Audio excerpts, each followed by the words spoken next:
लड़ते झगड़ते माँ बाप में, पिटता पप्पू है। कभी भी देख लेना, यहां तक मेरा अनुभव है। अब पति पत्नी दोनों लड़ लिए, अब झगड़ा हो गया, पिसता कौन है? खाने वाला पिसता नहीं, पिसता पप्पू है। इधर से मम्मी कहेगी जा बोल दे पापा को खाना बन गया, और सुन रहा है पापा, इतनी जोर से बोल रही है, लेकिन मीडिएटर कौन बना है? पत्रकार। यहां का संवाद वहां पहुंचाने वाला, जा पापा को बोल खाना बन गया। पापा ने भी सुन लिया, पप्पू गया, पापा पापा मम्मी कह रही खाना बन गया, जा बोल हमें नहीं खाना। अरे तू ही बोल देना यार, उसको काय को दौड़ा रहा, इधर जा रहा उधर जा रहा, इधर जा रहा उधर जा, बोल आधे घंटे बाद खाऊंगा। मम्मी कहती जा बोल ठंडा हो जाएगा, फिर मेरा दिमाग नहीं खाना, ध्यान रखना। बोलता है मम्मी कह रही ठंडा हो जाए, दिमाग नहीं खाना। अब पापा बोलो मम्मी को क्या बोलूं? अरे बोले तू खाने जैसी है ही नहीं, दिमाग भी नहीं, सारा दिमाग तो तेरी मम्मी का। पप्पू तो दौड़ दौड़ के बेचारा यहाँ जा रहा वहाँ जा रहा यहाँ जा रहा, करे क्या, ध्यान रखना। वहां से पति आता है, ऑफिस से, दुकान से, दफ्तर से आता है, गुस्से में भर के आता है, आकर के पत्नी पे बरस पड़ता है। पत्नी क्या करे? अब पत्नी किस पे बरसे? क्रोध हमेशा नीचे की तरफ चलता है, ऊपर की तरफ नहीं जाता है। पत्नी ले दे के बच्चे पे बरस जाती है। अब बच्चा क्या करे? उसको भी कोई हम किसी से कम नहीं, उसको भी गुस्सा आ गया। अब वो क्या करता है? नौकरानी पे बरस जाता है। अब नौकरानी क्या करे? वो किस पे बरसे? मालिक पे बरसे तो नौकरी चली जाएगी, क्या किया जाए? वो ले दे के बर्तन पे बरस पड़ती है। ध्यान रखना महिलाओं, एक सूत्र दे रहा हूं, यदि तुम्हारी बर्तन वाली अच्छे से बर्तन साफ ना करे, थोड़ा गुस्सा दिला दिया करो, बहुत रगड़ रगड़ कर साफ करेगी, ध्यान रखना, चमका के रख देगी। क्रोध हमेशा नीचे की तरफ। एक पति पत्नी में झगड़ा हो गया, झगड़ा क्या, हिंदुस्तान पाकिस्तान की बमबारी हो गई। पति को सुबह दिल्ली जाना था, डूंगरपुर का पति था। कब तक ऋषभदेव वालों को पकड़ेंगे अपन?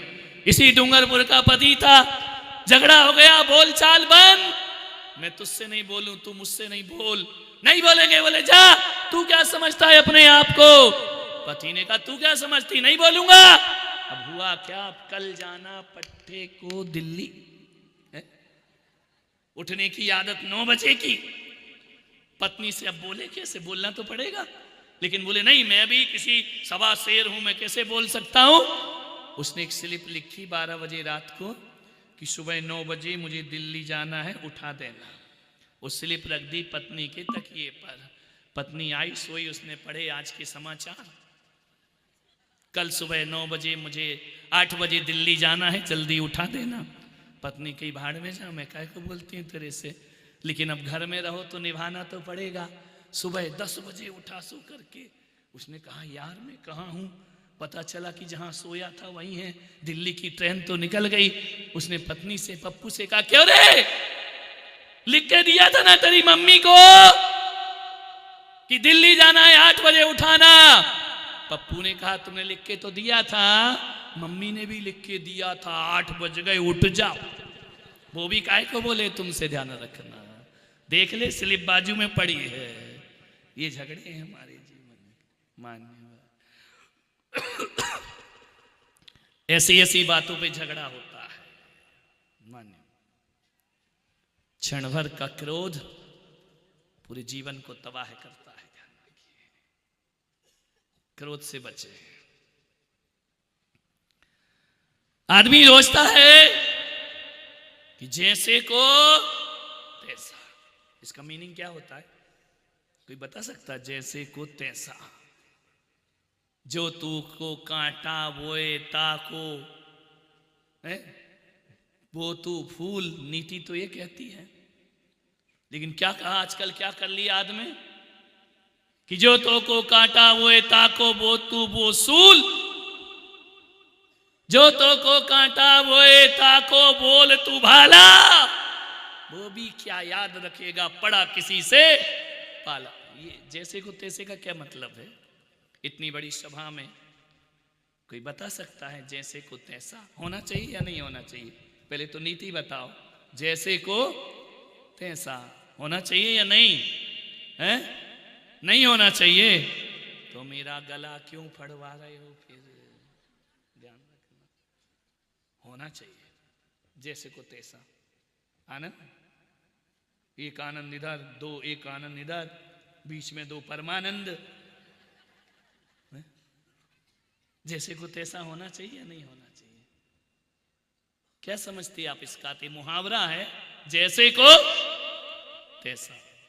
इसका मतलब थप्पड़ को थप्पड़ ही, या ये क्या होना चाहिए? घुसा होना चाहिए। थप्पड़ में क्या रखा है? नहीं। जैसे को तैसा का अर्थ होता है कि तलवार यदि कोई मार रहा है तो जैसे को तैसा तलवार को तलवार, ये अर्थ नहीं होता उसका। तलवार का अर्थ होता है कि तलवार का प्रहार हो रहा है तो तुम्हें ढाल बनना चाहिए, ध्यान रखना।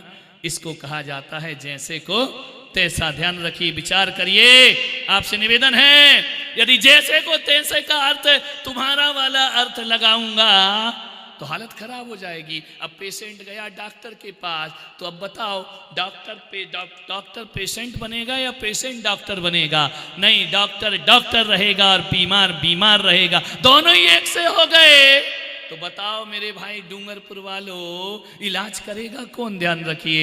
यदि एक डॉक्टर है तो एक को मरीज होना चाहिए, ध्यान रखना। दोनों ही मरीज हो गए तो भी इलाज नहीं होगा, और दोनों ही डॉक्टर हो गए तो भी इलाज नहीं होगा। ध्यान, एक डॉक्टर एक मरीज, इसको बोलते जैसे को तैसा। ध्यान रखिए, समझ आ रही बात? समझ में आएगी। यदि आप बोलो कि एक आंख के बदले दूसरी आंख ले लो, ऐसे तो पूरा हिंदुस्तान अंधा बन जाएगा मेरे भाई, ध्यान रखना है।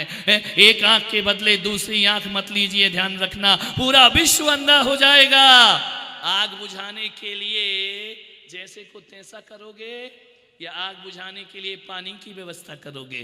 बोलिए, आग से आग बुझेगी क्या? कभी बुझती नहीं है। वैसे ही मैं आपसे निवेदन कर रहा हूं, जैसे को तैसे का गलत अर्थ मत लगाइए। यदि आग है तो पानी बनिए, और पानी है और जहां आग है वहां पानी बनो।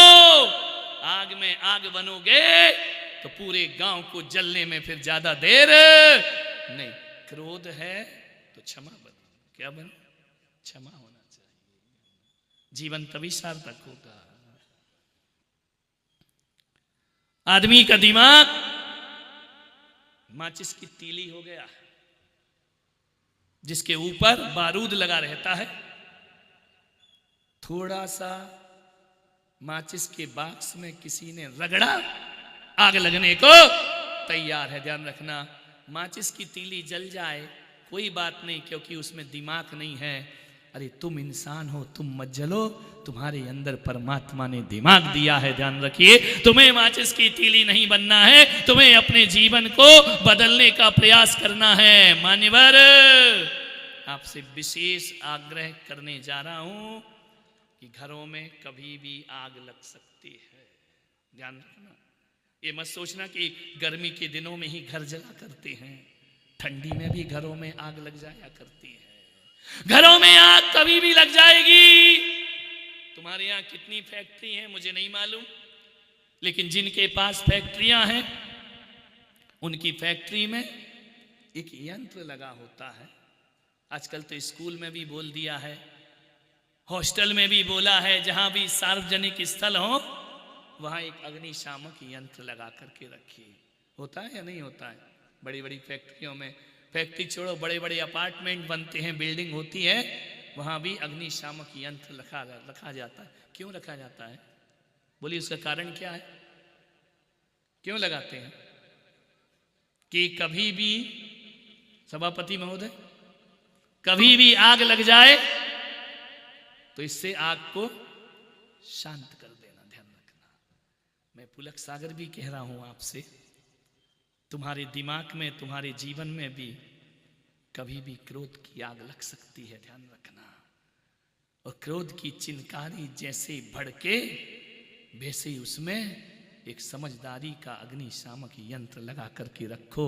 तुम्हारे घर जलने से, खाक होने से बच जाएंगे। ध्यान रखिए, एक अग्निशामक यंत्र रखाइए जो तुम्हारे घर में लगती हुई, और वो आग तो कभी कभी लगती है, लेकिन क्रोध की आग तो कभी अभी बैठे बैठे लग जाए, क्या भरोसा है, निकलते ही निकलते लड़ाई हो जाए, कोई भरोसा। क्रोध कब आए कोई उसका टाइम फिक्स नहीं होता है। वो क्रोध किस पे आता है मालूम है? सड़ी गली बातों पर, बिना सिर पैर की बातें, ऐसी लड़ाई हो जाती। सास बहू में लड़ाई होगी, इतनी लड़ाई कि वो लड़ाई आंगन तक निकल आई, बाहर तक, पड़ोसी के घर तक लड़ाई पहुंच गई। भाई लड़ाई किस बात की, दोनों सुबह सुबह लड़ क्यों रही हैं? बहू ने कहा अम्मा जी तू कुछ भी कर ले, तू सिर पटक के भी मर जा तो मलाई पीहर जाएगी। लड़ाई काहे की हो रही है? मलाई कौन खाएगा? बहू ने, सासू ने कहा ए तू समझती क्या अपने बाप को, मलाई इसी घर में खाई जाएगी। बहू ने कहा पीहर जाएगी। दोनों इतनी अच्छी बातें कर रही थी, बातें करते करते मलाई पे झगड़ा हो गया। इतना झगड़ा, ससुर जी आए, बोले अरे तुम लोग लड़काई कर रही हो भाग्यवानों, सवेरे सवेरे, बोले तुम बीच में मत बोलो। बहू ने कहा ससुर जी मलाई पीहर जाएगी। सासू ने कहा कि ज्यादा बहू का पक्ष नहीं लेना, मलाई यहीं खाई जाएगी। ससुर ने कहा पहले मलाई लेके आ। मलाई कहाँ है, मैं फैसला करूंगा। बहू ने सास को देखा, सास ने बहू को देखा, दोनों बैठ के बातें कर रही थी कि घर में भैंस लाना है, अभी भैंस आई नहीं और मलाई का झगड़ा, भैंस तो अभी आई नहीं, ध्यान रखना। पति पत्नी लड़ गए, इतने लड़े। मैं सामयिक कर रहा था, प्रतिक्रमण कर रहा था, झगड़ते बाहर निकल आए। मैंने कहा क्यों लड़ रहे सवेरे सवेरे? भगवान का नाम लो, परमात्मा का नाम लो, सुन करो, सुबह सुबह पति पत्नी क्यों झगड़ रहे हो? बोले महाराज इस आदमी को 50 बार समझाए, इसको अकल नहीं आती है। पत्नी ने 1000 बार समझाया, इसको अकल नहीं है।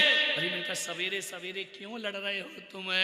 सवेरे थोड़ी लड़ रहे हैं, लड़ाई तो रात को 12 बजे से शुरू हो गई है। अरे तुम इनका रथ जगह क्यों हो रहा है? नवरात्रि चल रही है क्या? अरे नवरात्रि नहीं चल रही। बोले महाराज ये लड़ाई इसलिए हो रही है, मैं इससे समझा रहा हूँ, बेटा इंजीनियर बनेगा, वो कह रही मेरा बेटा डॉक्टर बनेगा। मैंने कहा बेटे को बुलाओ, पूछो तू क्या बनना चाहता है? दोनों ने देखा, बोले बेटा तो अभी पैदा ही नहीं हुआ है। बिना सिर पैर की लड़ाइयाँ, औलाद पैदा नहीं हुई, लड़ाइयाँ डॉक्टर इंजीनियर पर, छोटी छोटी बातों पे झगड़े होते। एक जगह क्या हुआ, जेठ जी गर्मी के दिन थे, आम लेकर के आए, थैली में से आम निकाला, एक आम अपने बच्चे को दे दिया, एक आम छोटे भाई के बच्चे को दे दिया। उस आदमी के मन में ऐसा कुछ भी नहीं था, लेकिन संयोग था। अब सभी पेड़ पे सारे आम एक से थोड़ी होते हैं, कोई छोटा होता है, कोई बड़ा हो जाता है। उसने छोटे भाई के बच्चे को आम निकाल के दे दिया। वहां से देवरानी ने देखा, अच्छा अपने बच्चे को बड़ा और मेरे बच्चे को छोटा, अतिश्री महाभारत प्रस्तुत करता।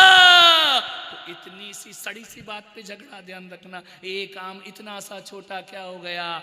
मान्यवर आप सोच रहे हैं कि इतनी बड़े महाराज कितनी हल्की बातें कर रहे हैं। मान्यवर मैं निवेदन कर रहा हूँ, आम का मतलब आम नहीं होता है। यदि 1 फीट जगह बड़े भाई ने ले ली और 1 फीट छोटे को कम मिल गई, आम से बड़ा झगड़ा उन लोगों में, वो छोटी छोटी बातों पे झगड़ा होता है। ध्यान रखिए, बिना सिर पैर की बातें हैं जिसमें आदमी झगड़ लिया करता है। हकीकत में देखना, जब झगड़ा हो जाए ना, एकांत में बैठना, लड़के झगड़ के विवाद करके एक तरफ बैठ के सोचना, ये बात हकीकत में लड़ने जैसी थी या नहीं थी।